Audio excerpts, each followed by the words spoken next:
Good afternoon and a very warm welcome to you all to this webinar.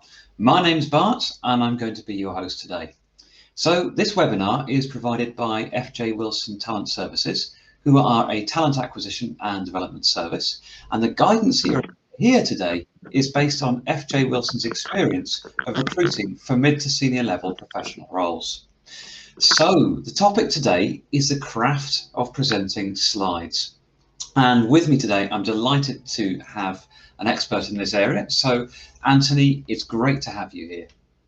Thank you, Bart, and good evening to everyone. It's probably the end of a long working day for most people, so appreciate you being here. Absolutely right. I can absolutely concur on that. So Anthony is one of the directors of FJ Wilson, the communications director, and he's got a wealth of experience in this area. And I think what you're going to see this afternoon is a really, really interesting set of advice that is probably unconventional in its outlook, but definitely very, very effective. So a little bit about how this webinar is going to work. So during this webinar, we're going to provide 3 sets of suggestions. Now, these suggestions consist of 3 pre-recorded segments, and after each segment is finished, there'll be a chance for live question and answers with Anthony. So as questions occur to you, please do drop them in the live chat that's on the right-hand side of your screen. You can do that any time when the segment is going or afterwards. And rest assured that any questions that you ask there are just blind between you and me. So none of the other audience members will be able to see that, and I certainly won't be mentioning any names when I address the question to Anthony. Now, if we get lots of questions, I'm afraid we're going to have to be a little bit selective and perform some triage, so please don't be offended if we don't get around to answering your specific question, but we will endeavour to do the best that we can. So, without any further ado, let's move to the first piece of advice, which is all around how to present complex visual material.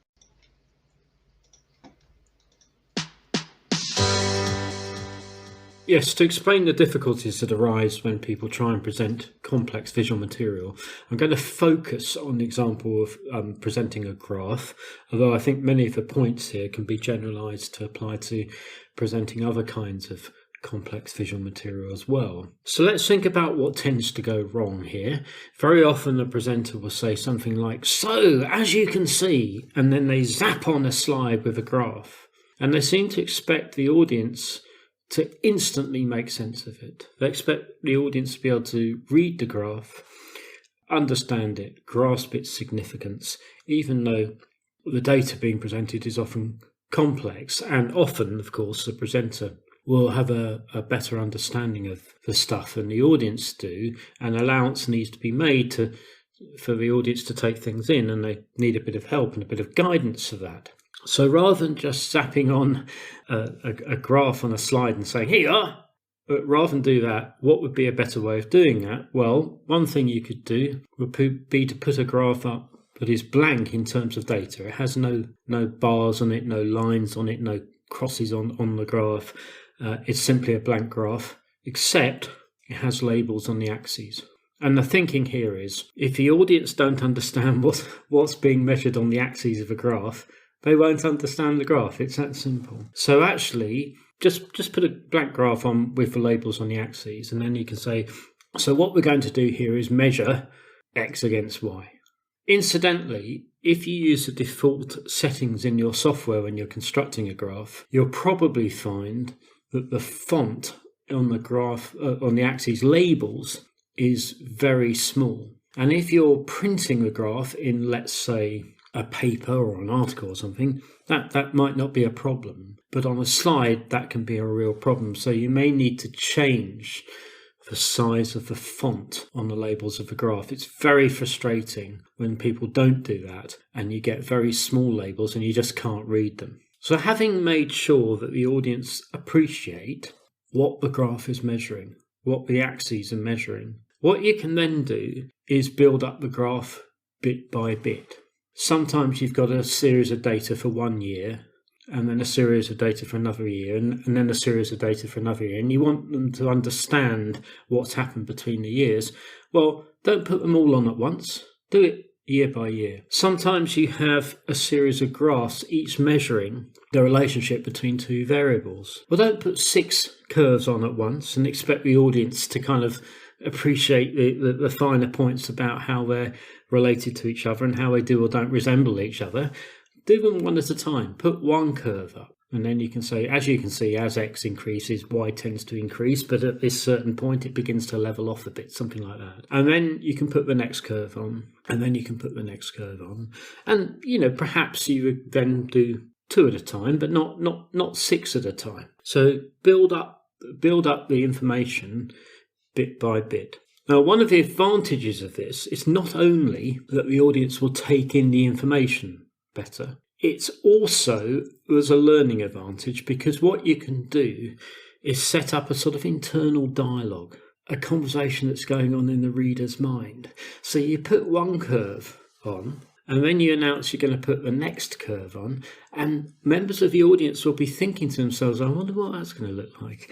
And they'll be making some guesses, some of them at least. They'll be making some predictions, like, I think it's going to have the same shape as the previous curve, or no, I think that one's going to be higher up the graph than the previous curve, or it's going to slope in the opposite direction. They're making some predictions. So there's a kind of learning going on, because then you put the curve up and they think, oh yeah, that's what I thought it would be, or oh, wait a minute, that's a bit surprising, that's odd, I wonder why that's happened.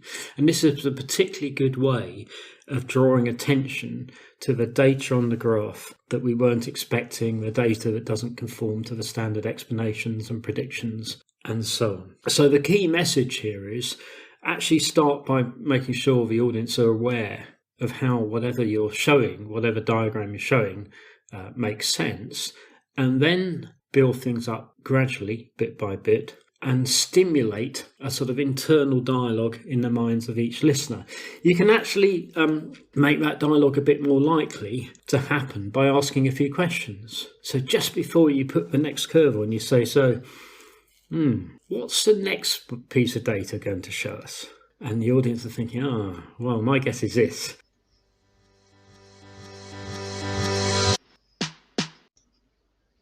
Brilliant. Well, thank you for those pieces of advice, Anthony. I think that's actually really very, very important. And certainly in one of the last roles I did as a job, getting a clear communication of numerical data was actually really very, very important.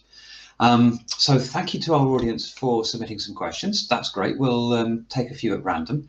And let's start with probably one of the most obvious ones. If you're going to present material in this time, doesn't this take a long time, and don't you risk overrunning?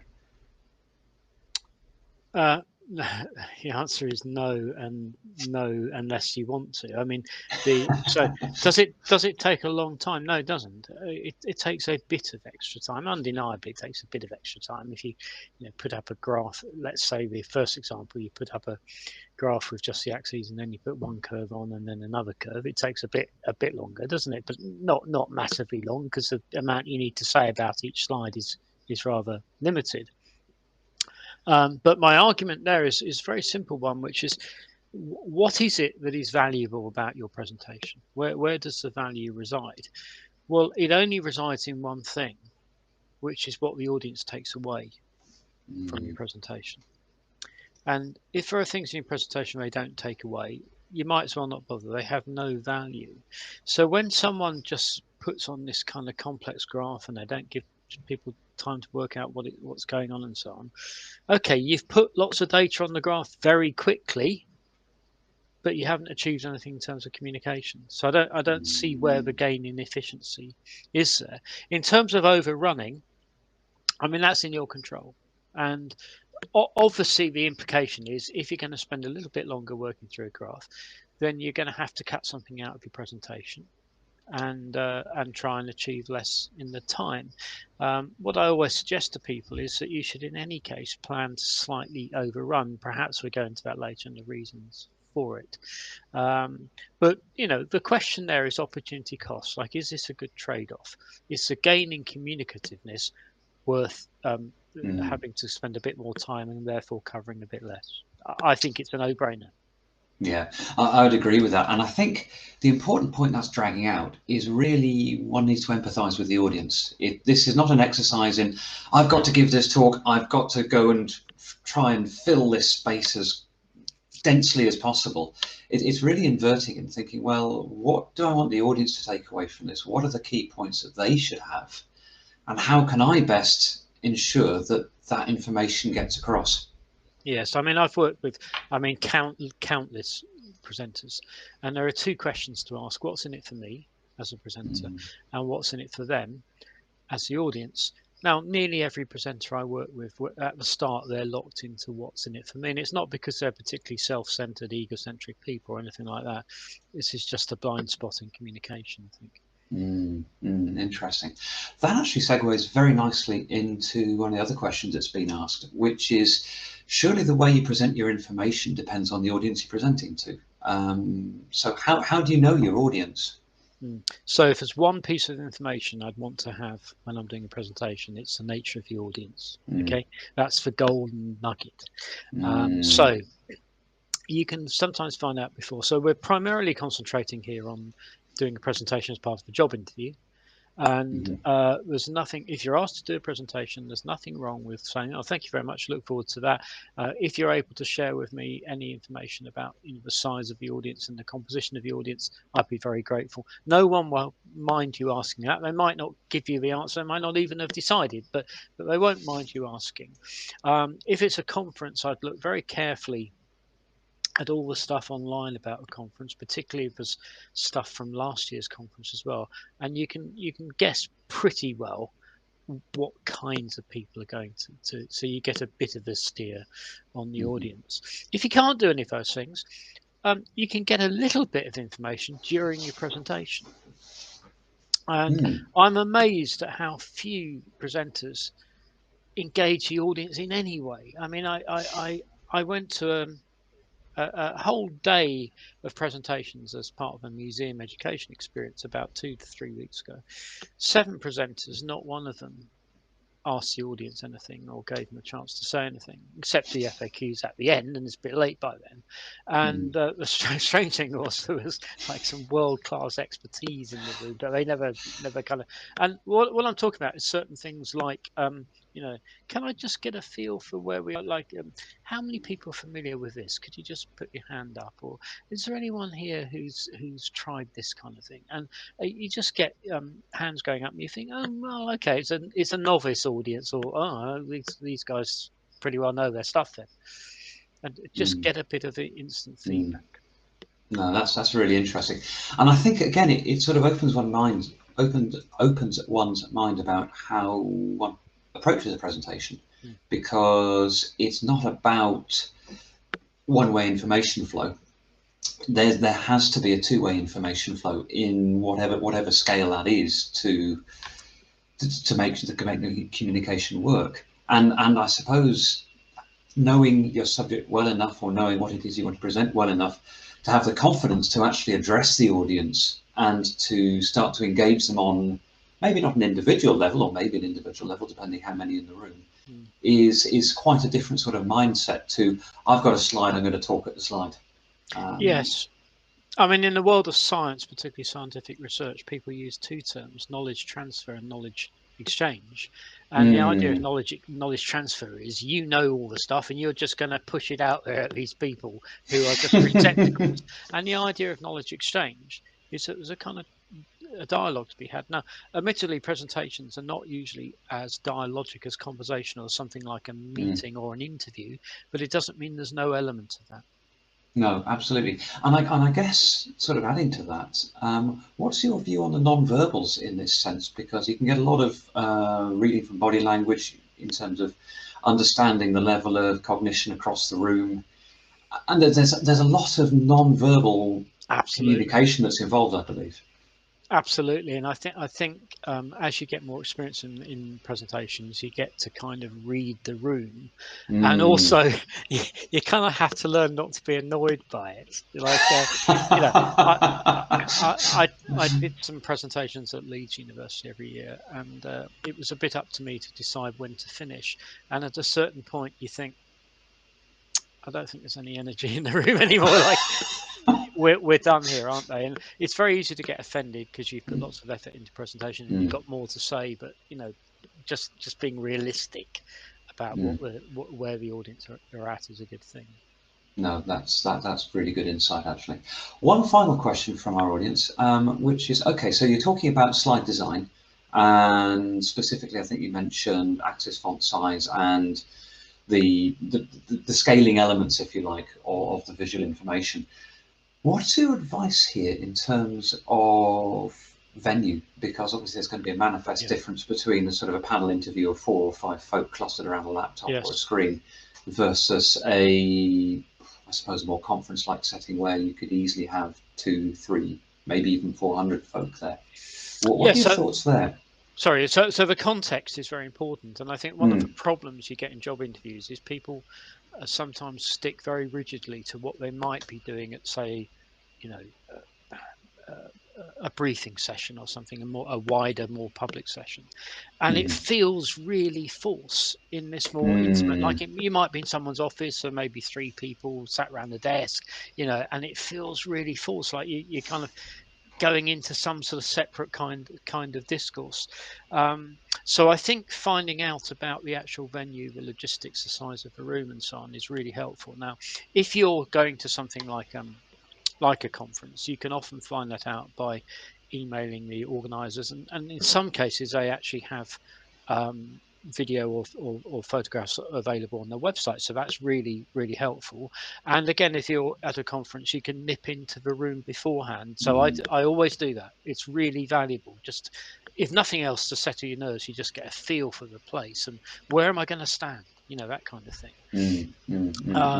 So when everyone else is slurping coffee, just go and do the professional thing of looking at a venue.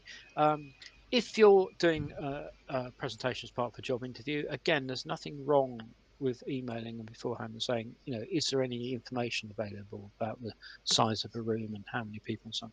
And they might not want to tell you, they might not have decided, but no, again, people won't mind you exploring that. No, I think that's very wise. So I guess the 3 takeaway points here is that presentations are, in effect, a bi-directional exchange of information, reading the room and then responding to that. Knowing your audience is an incredibly important part of that, and knowing the venue is an incredibly important part of that. Yes. Brilliant. Okay, so let's move on to the next piece of advice that you've got for us today, Anthony, which I believe is all around managing the cognitive demand of the slides that you're making. So the question here is, how can we reduce the cognitive load that we put on our audience when we're showing them visual material? What I'm really have in mind here is a situation where a presenter puts some information up on a slide and it's quite complex or just quite extensive. There's quite a lot to take in. There's a table of data, for example. And at the same time, the presenter carries on talking. Now, that's making a big demand on the listener's cognition because they're having to do 2 things at the same time. They're having to listen to you and they're having to read your data. And in fact, this is extremely difficult to do. And it's very unlikely that people are going to do that to any great extent. So what you'll find is you've got part of the audience listening to you, but not really looking at the data on the slides. And you've got the other part of the audience looking at the slides, trying to puzzle them out, make sense of them, and they're not listening to you. Well, either way, it's a bad thing, isn't it? You want them to do both. You want them to look at the slides and consume the content, and you want them to listen to you. So I think there's no way around this. There's an inescapable implication of all that is you need to be quiet. The presenter needs to stop talking. So you say, now here, I'd like to show you the data for such and such. The slide is now on the screen. Stop talking and let them look at it and take it in. Give them a few moments to digest it. I should say the first time or first few times you try doing this, it's a bit nerve-wracking. And the tendency of presenters is to think they've been silent for longer than they really have. You're silent for 3 seconds, but it feels like an eternity. But actually that comes with practice. After a while, one becomes a bit more confident about allowing the audience plenty of time just to read the thing. Remember, it'll probably be the first time they've ever seen it. They need a bit of time to read the slide. So just stop talking. Now, there's a rider I should add to that, which is it may well be that you have in the audience people who are visually impaired and who are not able to consume the data, or perhaps not always or consume all the data. It might be, for instance, as someone who's colourblind in the audience, and your slides might present difficulties to them. Or it may be you've got someone who, when I say visually impaired, they just can't see the slide, full stop. And so you have to think, well, how do you make your presentation accessible to them as well? So the answer is not to talk all the way through and remove the silence, because that's not going to help the people who can see the slides. It's going to make things less accessible to them. But what you can do is, having given them some time to look at the slides, you can summarise them. So the key point here is to realise that at a certain point, the relationship between these two variables in the data breaks down, that type of thing. And so if you provide a summary after people have had a little while to look at it, it does mean that people have had a little while to look at it. It does mean that people who are struggling to access the slide visually or just can't do it at all still grasp the meaning that they need to make sense of your presentation.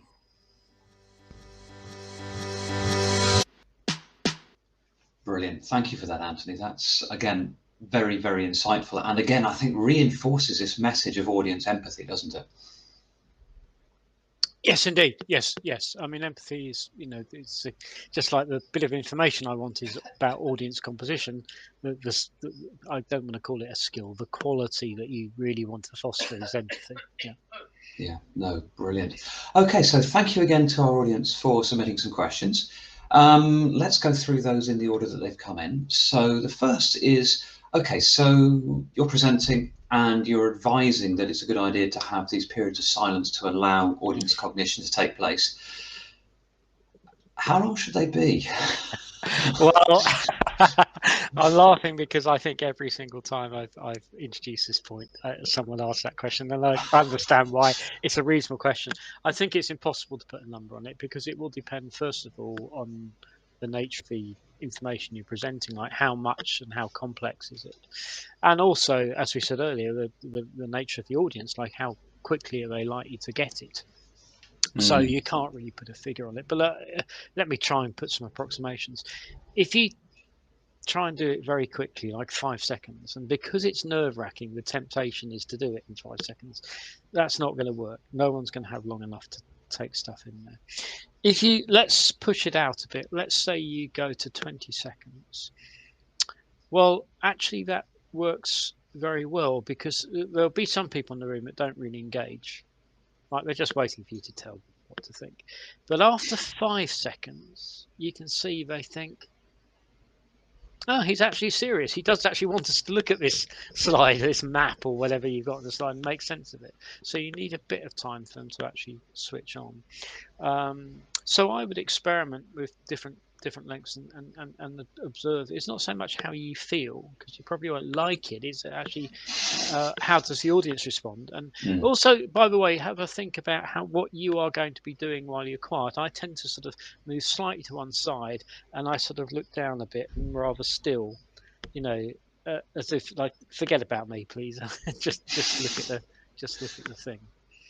No, I think that's a very good point, actually, because one's body language can be either enabling in terms of allowing this sort of cognition, this gentle comprehension of what's on the screen in front of them to take place, or it can be entirely disruptive. Yes. And I guess one is certainly preferable over the other. Yes, that's right. That's right. And so, certainly, I think for folk who haven't thought about this before, 20 seconds must seem like a very long time indeed. Yeah, and if you so can't I guess understand it, do it 15 seconds. Yeah. Sorry, I thought you said that. No. And I suspect that there must be a tendency to jump the gun a bit, mustn't there? yeah, everything in your body is sort of making you want to push on with it, because it's such an unusual thing to do. But it's unusual because, as we said earlier, there's a culture of yakking. There's a culture of, it's all about me and what I say, rather than a culture of communication. I didn't mean to be showing the backdrop, the room I'm in, but as it happens, over here there's a black mass, and that is a complete Oxford English Dictionary. Now, if you look through the etymology of the word communicate, it's really interesting. One of the things that communicate means is to share, like as in Holy Communion, sharing bread. Another thing, with very old-fashioned meaning, is to have things in common.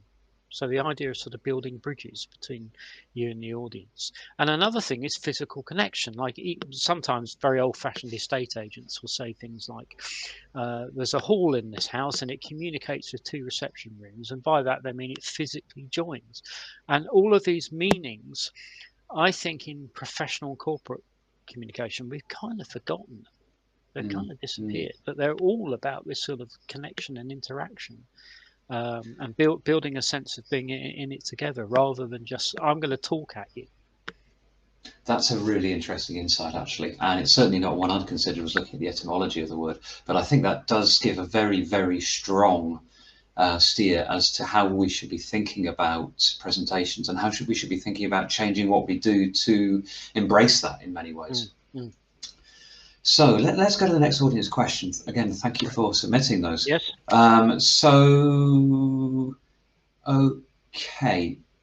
We're talking about allowing people to understand what's on the slide. And the question is along the lines of, so the design of the slide is therefore important, and the type of graphical information on there is therefore very important. So what is your thoughts, or what's your advice with respect to those parts of the slide that might be deemed to be decorative versus those that are deemed to be functional and communicative? Well, that's interesting. I think that's a key distinction. So let's just unpack it a bit. So functional images or content are when they become part of your story. Okay, so maybe you put a map on the projector, and you say, look, the bit of the terrain that we're really interested in here is in the top right hand corner. You see where the forest, the river runs through the forest. Well, that's functional. That's part of the story, and actually quite difficult to show if you haven't got a visual. On the other hand, you may be giving a talk and say, well, my favourite is actually an engineering report about sustainability in the future. And in the margins, it just puts in lots of random images. Like my favourite one is there's a picture of a tree growing out of a lake.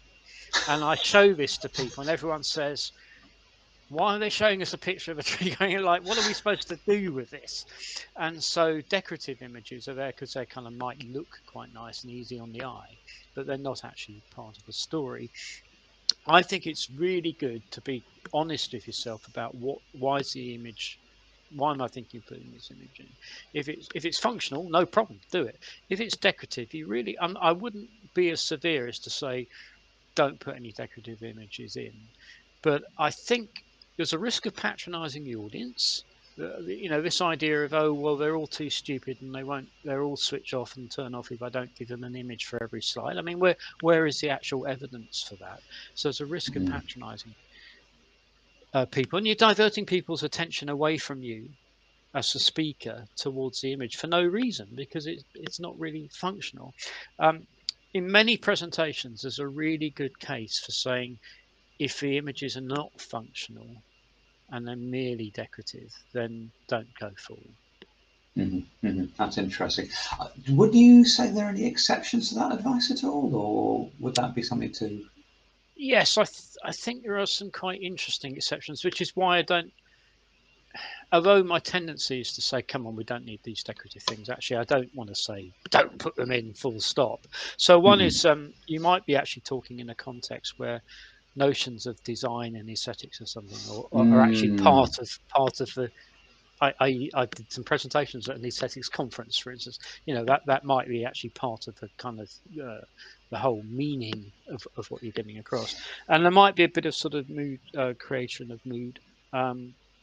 where in a way the images are functional, but not so much to convey a particular point, but actually through their color or their tone or whatever to evoke a certain kind of atmosphere. And I get that, but that's not really the problem with saying that. Is that becomes a justification for just putting everything back in. So I think there's a lot of kind of low level training on presentations which has as a mantra something like, oh, the audience need visual stimulation, you need to put a graphic on every slide.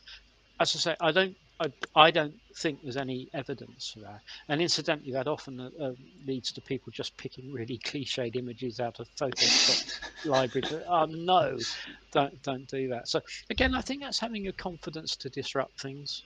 Think, no, actually, no one complained that I didn't have meaningless images on my slides. Yeah, no, that's very interesting. Very much a case of, again, audience empathy, trying to think about how you're communicating, what you're communicating, and what the best and most effective way is for the audience that you've got in front of you. Yeah, and if you haven't got an image that you need, how about blanking the screen for a while? No, absolutely. Allow attention to be centered where it needs to be centered. No, I like that idea a lot. Thank you. Okay, well, that takes us on to our final piece of advice tonight. And this is all around when you're presenting and what do you do with your eyes? Where do you look? How do you engage with the audience? So let's see what Anthony's got for us there.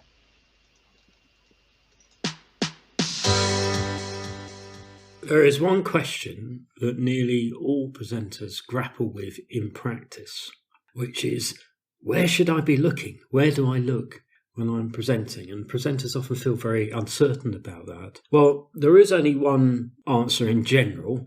The answer is you need to look forwards. You need to look at the audience. Now, this is actually not what most people do. What most people do is spend a lot of time looking backwards at their slides. So as they're talking, they look forwards for a moment and then they cast maybe a furtive, maybe an extended look back at the slides. And this may be because they can't remember what's on the slide. That's not a great reason, is it? That suggests more rehearsal is needed. Or it may be they want to make sure the slide's actually showing up properly and so on. Well, that's a bad reason as well. So looking back at the slides, spending even a moment of each slide looking backwards at the slides is a disaster in terms of communication. It's something just not to do. So the thing to do is you might want to do a single check to make sure the projector's working and it's hooked up to your computer properly and so on. So you can do that check before you start the presentation, before you start talking. And once you've done it, that's fine. You don't need to check each slide. Incidentally, in nearly every case where you're using slides, you do actually have a monitor in front of you that you can look at. So if you want to make sure that you are actually showing the right slide, you can just glance at the monitor. There is no need to look backwards. Now, what are the advantages of looking forwards? There are actually several advantages. If you keep looking backwards at the slide, you'll keep stepping to the side of the room to furtively glance around, and you are literally marginalising yourself. You're almost taking yourself out of your own presentation, and you're letting Microsoft PowerPoint or whatever software you're using take over your own presentation. Another disadvantage of looking backwards is that you're removing from the communication your facial expression, whereas an advantage is if you're looking at the audience, they can see your face and they can see the kinds of expressions that you're making. And those facial expressions make up a significant part of the communication story. And actually what you can do is learn to actually slightly exaggerate, not just a frown, but a deep frown, that type of thing, so that people sitting somewhere away from you are in no doubt about what the expression is, what you're trying to express. So allow people to see your face and the changes in expressions. And similar to that, allow people to read your lips. So there might be people in the audience who are totally dependent or heavily dependent on watching your lips in order to work out what you're saying. And even people who don't think of themselves as hearing impaired may well actually be using lip reading to some extent. It's quite a widely used phenomenon. But if you're facing away from the audience, they can't do that. So allow people to see how your lips are moving. Another advantage is that you make eye contact. And human beings have evolved to be exceptionally perceptive about what people's eyes are telling you about their feeling and what they're thinking and so on. So you want people to be able to see your eyes. That's part of your expression. But you also, providing the room isn't kind of completely dark and you can actually see their eyes, you also actually want to be able to see their eyes so you can gauge what's going through their mind. And you think, well, that person didn't really understand that point. Perhaps they're all looking a bit perplexed. Perhaps I need to think of a way of going through it again using different words to explain it. Or, there are a few people here that seem really, really interested in that example. Perhaps before I go on, I'll just give them a little bit more information about that example. So you can use their eye contact as feedback, and that will help you gauge where to go next in your presentation. So the key thing here is avoid looking backwards at the slides. Don't do it. Look forwards to the audience.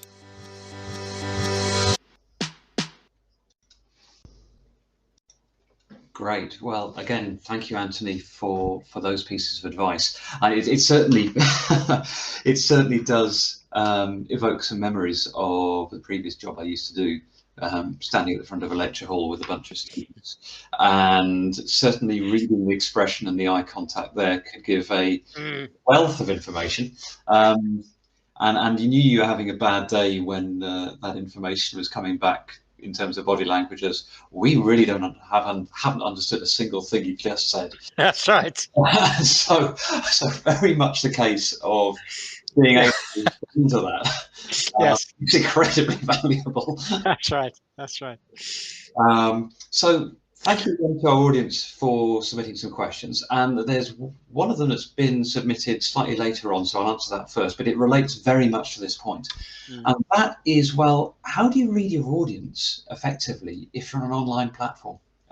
Say giving a presentation on Zoom or on Teams, or maybe even as we're doing now, how does one gauge that kind of body language effectively there? And is there anything the presenter should think about doing to try and enhance whatever body language they want to convey in that medium? Well, I think that particular aspect of virtual presentations is difficult. Incidentally, since you've introduced that topic, let me say on our website, fjwilson.com, there's a page for candidates, and we've got a downloadable resource about virtual interviews written by our MD, Fiona Wilson, and it's got some really helpful points and points where you sort of don't think of them unless someone tells you them. So I'd really advocate going to have a look at that as a brief resource. I think you can simulate eye contact with them in the sense of you speaking to them. So this is something I'm really bad at doing. Right, and I'm failing to do it at the moment. But the conventional wisdom here is look at the camera. So at the moment, I think I'm making contact with Bart and Mark because I'm actually looking at your picture on the screen. But it doesn't feel like that to you, does it? And if I'm now looking at the camera and I'm speaking directly at the camera for a while, and my guess is that's feeling a little bit more. It's not as good as eye contact, but it's feeling a little bit more like direct communication. Now, I find that very difficult to do, partly because it means I can't see what's in your face anymore. But it may be that for a certain strategic message, like there's one key thing you really want to get across, that's when you look at the camera and you say, so the key point here is so. I mean, all you can do apart from that is encourage people to use the sort of mood buttons, thumbs up and that, or put things in the chat and so on. But actually, I'm not madly keen on that because it gets a bit stressful trying to attend to lots of different signals. So maybe you just have to accept that you can't get as many signals from your audience online I do a presentation for Heriot-Watt University, and we have every time something like 60 students from several different locations in the world, and most of them have their cameras turned off, and most of them never ask questions, and you just don't know you don't know what's going on. But I mean, you just have to live with that. Yeah, no, I guess you just have to take it on trust that they actually are there and haven't wandered off. You would hope in a job interview they might actually be there. One would hope so, absolutely. Yeah. But no, it's very interesting what you say. And actually, being on the receiving end of someone who is addressing you, looking at the camera, makes actually an incredible unconscious difference, I think. I felt myself taking note a lot more, as you say, just because of the inherent evolution of what a direct stare means, both to ourselves, and I guess one sees this in the animal kingdom as well. Yes. Okay, so one final quick question. Okay. All concerns marginalisation, and it's along the lines of, well, I understand what you're saying about don't marginalise yourself in a presentation, don't put yourself out of the way, as it were, out of the picture. But what's your advice on movement? And the question goes on to say, in previous presentations, I found it quite beneficial to move around because I feel it helps my engagement. What are your thoughts on this? And is my idea of what's going on actually correct or not from an audience perspective? Okay, well, I think movement's very helpful. So let me just say something I never put into these seminars. In a lot of training on presentations, people give you lots of very precise information about how you should stand, or what you should do with your face, what you should do with your hands, and so on. Don't jangle with coins in your pocket. Don't jangle your car keys. I think these bits of advice are worse than useless. So partly negative psychology. If someone says to you, don't jangle your keys, what your brain remembers is jangle your keys. Right? It literally puts this idea into your head.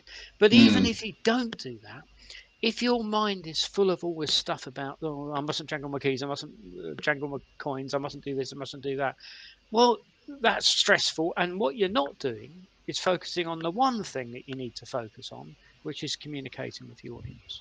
Now, I would say communication is something that you kind of learnt from, the first few weeks of your life, actually. And by now, you're probably pretty good at it. And if you just say, I'm going to communicate, you will then find that you are using your body appropriately without having to actually think about it. I would look at whether the venue and the setting offers you scope for moving. So one of the problems with doing a presentation as part of a job interview is often it is sort of sat around the table and you can't sort of get up and stride around the room. But what I would do there is at least make sure you've got a bit of scope for using your body language. So maybe sitting back from a chair a bit, so you've got a bit of room to express yourself with movement. So I mean, I'm doing that now, and I've got the luxury of a adjustable desk, so I'm standing up because I find that actually you're more expressive standing up in a presentation than just sitting down. So I'd certainly experiment with that if you can for virtual presentation. If you're in a formal setting like a conference as opposed to a job interview, I would certainly think about, this is why you sort of visit the venue beforehand if at all possible. I would certainly think about movement as a way of expressing, like, that changing direction equals a change of argument. That becomes quite natural. And actually not standing pinned at the back of a wall, but actually coming towards the audience and making some, I said communication in etymological terms partly means physical connection. So actually being really pretty close to the audience. So if there's a feeling of a void, a big gap, that puts everyone on edge. You're not in it together if there's a big gap between you. No, absolutely right. Well, thank you very much indeed for that, Anthony. Some really, really great bits of advice there, and I hope our audience has found that indeed very, very useful, and I'm sure they will have. So that's pretty much it from us now. Just a few things I'd like to remind the audience of. Have a look at FJ Wilson's website, which is fjwilson.com. fjwilson.com. There you'll find a wealth of information for employers, for candidates, and for job seekers. There you will also find resources such as our podcast, Recruitment in the Modern World, which has a load of evergreen material all around presentations or recruitment facing stuff or job seeking facing stuff. And I think you'll find that very, very useful. And also there you will find our webinar program. So we've got upcoming webinars on CVs, and we will soon have an upcoming webinar series on advanced presentation skills as well. So do please keep an eye out for that. And I really hope that we'll find some of you there. So it just leaves me to thank Anthony one more time. Thank you, Anthony. Thank you to our audience, and also thank you to a chap called Harry Chalmers, who was the composer for this music.